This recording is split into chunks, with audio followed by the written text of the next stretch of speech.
तो देखो, किसी भी पदार्थ का प्रतिरोध एक ऐसा गुण होता है जिसकी वजह से वो चालक तार उसके अंदर प्रवाहित होने वाली विद्युत धारा का विरोध करता है। जितना ज्यादा प्रतिरोध होगा, विद्युत धारा उतनी कम प्रवाहित होगी उस चालक तार के अंदर। और किसी भी चालक तार का प्रतिरोध आपको निकालना कैसे है कि उस चालक तार के सिरों पर जो भी आपने विभवांतर लगाया है, विभवांतर का धारा के साथ जब आप अनुपात निकालोगे तो आपको क्या मिलेगा, उस चालक तार का प्रतिरोध। अब क्योंकि ये जो विद्युत प्रतिरोध है वो विभवांतर और धारा के अनुपात से मिल रहा है, तो उसका मात्रक भी विभवांतर और धारा के मात्रकों के अनुपात से मिलेगा। क्या आएगा, वोल्ट प्रति एम्पियर।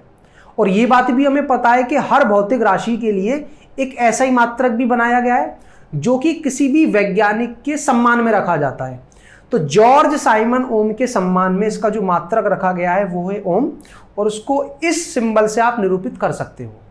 और बात करें हम इस विद्युत प्रतिरोध के विमीय सूत्र की, तो विभवांतर और विद्युत धारा का जो विमीय सूत्र है उन दोनों के अनुपात से वो हमें मिलेगा। विभवांतर का विमीय सूत्र मैंने कैसे निकाला है, कार्य बटे आवेश, इन दोनों का अनुपात से हमें क्या मिलता था विभवांतर, वो आ जाएगा ml2T-3A-1।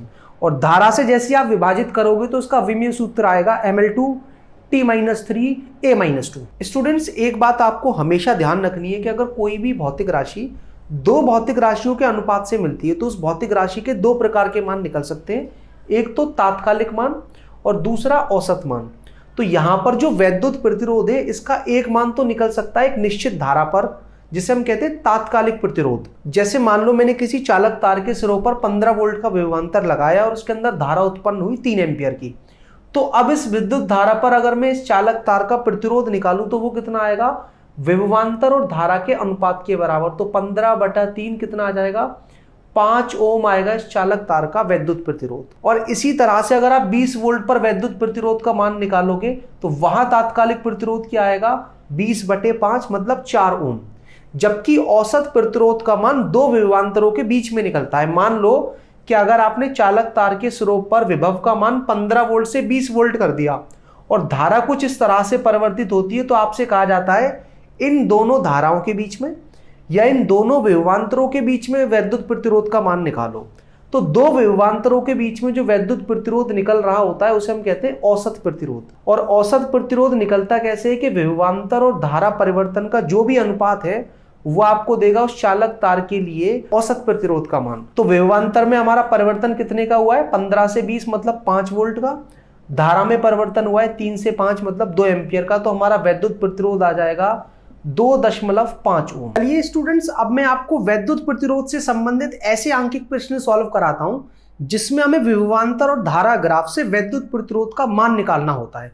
जैसे ये पहला वाला जो सवाल है, इसमें हमें धारा और विभवांतर के बीच में ग्राफ दे दिया गया है और पूछा गया है कि इन दोनों ग्राफ में से किस ग्राफ में विद्युत प्रतिरोध का मान ज्यादा होगा। तो पहले तो आप ये देख लें कि विद्युत धारा और विभवांतर के बीच में जो ग्राफ आ रहा है वो एक सरल रेखा आ रहा है, और विभवांतर और धारा के बीच में ग्राफ सरल रेखा तभी आ सकता है जब वो उपकरण क्या हो, एक ओमीय उपकरण। मतलब वो जो तार है या वो जो युक्ति है वो ओम के नियम का पालन करे।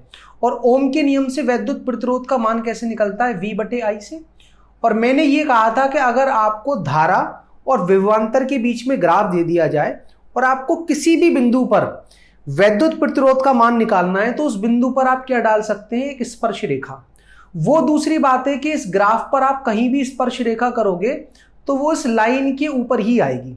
और फिर हमें ये देखना होता था कि ये जो स्पर्श रेखा है, जो इस कंडीशन में ये लाइन ही है, वो विद्युत धारा वाली अक्ष के साथ कितना कोण बना रही है। जितना कोण बनाएगा उसका जो tan थीटा होगा वो आपको क्या प्रदान करेगा, उस ग्राफ का विद्युत प्रतिरोध। तो आप यहां पर देख सकते हो कि दूसरे वाले ग्राफ के द्वारा बनाया गया जो कोण है विद्युत धारा अक्ष से, वो पहले वाले ग्राफ की तुलना में कम है।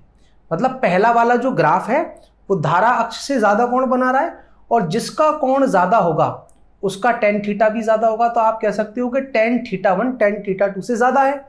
और tan थीटा आपको यहां दे क्या रहा है, विद्युत प्रतिरोध। तो आप क्या कहोगे, पहले वाले विभवांतर धारा ग्राफ का जो विद्युत प्रतिरोध है वो दूसरे की तुलना में ज्यादा है। और स्टूडेंट्स, ऐसा भी हो सकता है कि वो जो ग्राफ है वो एक ओमीय उपकरण का न होकर के एक अनोमीय उपकरण का भी हो सकता है।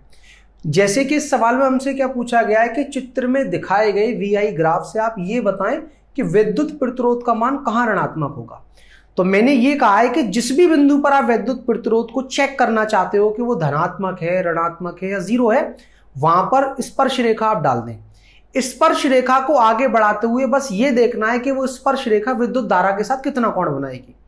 जो कोण है उसका tan थीटा आपको क्या देगा, विद्युत प्रतिरोध। जैसे अगर आप बिंदु A पर विद्युत प्रतिरोध निकालना चाहते हो तो इस पर एक स्पर्श रेखा डाल दीजिए। वो स्पर्श रेखा आगे बढ़ाने पर धारा अक्ष को कट करेगी। तो आपको ये पता करना है कि इस स्पर्श रेखा द्वारा धारा अक्ष पर बनाया गया कोण कितना है। उस कोण का जो tan थीटा है वो आपको क्या देगा, बिंदु A पर प्रतिरोध का मान। आप देख सकते हो कि ये कोण जो है वो 90 अंश से छोटा है, और tan थीटा में जब कोण 90 अंश से छोटा होता है तो मान धनात्मक आता है। तो बिंदु A पर विद्युत प्रतिरोध हो गया धनात्मक। अगर आप बिंदु B पर स्पर्श रेखा डालोगे तो आप क्या देखोगे कि वो स्पर्श रेखा धारा अक्ष के साथ 90 अंश का कोण बना रही है, और tan 90 का मान कितना होता है, अनंत। तो बिंदु B पर विद्युत प्रतिरोध आ गया अनंत। बिंदु C पर जब आप जाओगे तो उस पर डाली गई जो स्पर्श रेखा होगी वो आपको तब तक आगे बढ़ानी है जब तक कि वो धारा अक्ष को कट ना कर जाए। तो ये धारा अक्ष को कुछ इस तरह से काटेगी। फिर आपको ये देखना है कि ये जो स्पर्श रेखा है वो धारा अक्ष के साथ कितना कोण बना रही है, और ये जो कोण है वो आपको दिख रहा होगा 90 अंश से ज्यादा है, कि थीटा C जो है वो बड़ा है 90 अंश से ज्यादा। तो tan थीटा C जब आप निकालोगे तो वो कैसा आएगा, वो एक ऋणात्मक मान आएगा। तो आप क्या कहोगे, बिंदु C पर विद्युत प्रतिरोध का मान ऋणात्मक है। और इसी तरह से अगर आप बिंदु D पर विद्युत प्रतिरोध का मान निकालोगे तो ये जो स्पर्श रेखा है आगे बढ़ाने पर धारा अक्ष को जहां कट करेगी तो धारा अक्ष के साथ उसका जो कोण होगा थीटा D वो 90 अंश से छोटा होगा, और अगर कोण 90 अंश से छोटा है तो उसका जब आप tan थीटा निकालोगे तो वो आएगा धनात्मक। तो इस तरह से आप किसी भी ग्राफ को देख करके ये बता सकते हो कि कहां विद्युत प्रतिरोध धनात्मक होगा, कहां ऋणात्मक होगा, कहां जीरो होगा और कहां अनंत होगा। अब हमें ये तो पता लग ही गया कि विद्युत प्रतिरोध होता क्या है, उसका मात्रक क्या है, उसका विमीय सूत्र क्या है, या फिर किसी भी ग्राफ को देख करके हम विद्युत प्रतिरोध का मान या फिर दो विद्युत प्रतिरोधों की तुलना किस तरह से करते हैं। और हमने ये भी सीखा है कि अगर हमारे पास कोई ऐसा चालक तार है जिसके सिरों पर हम विभवांतर को बदलें तो धारा भी उसी अनुपात में बदल जाए, तो ऐसी स्थिति में हमारा जो विद्युत प्रतिरोध है वो कैसा आता है, नियत। और ऐसा तभी हो सकता है जब आप चालक तार की जो विमाएं हैं उसकी लंबाई को, उसकी मोटाई को परिवर्तित ना करें, या फिर उसके आसपास में जो तापमान है उसको परिवर्तित ना करें।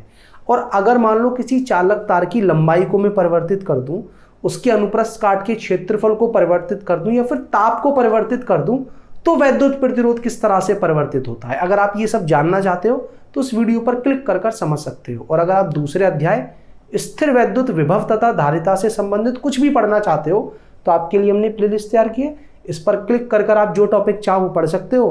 कुछ ना समझ में आए तो कमेंट करके पूछ भी सकते हो।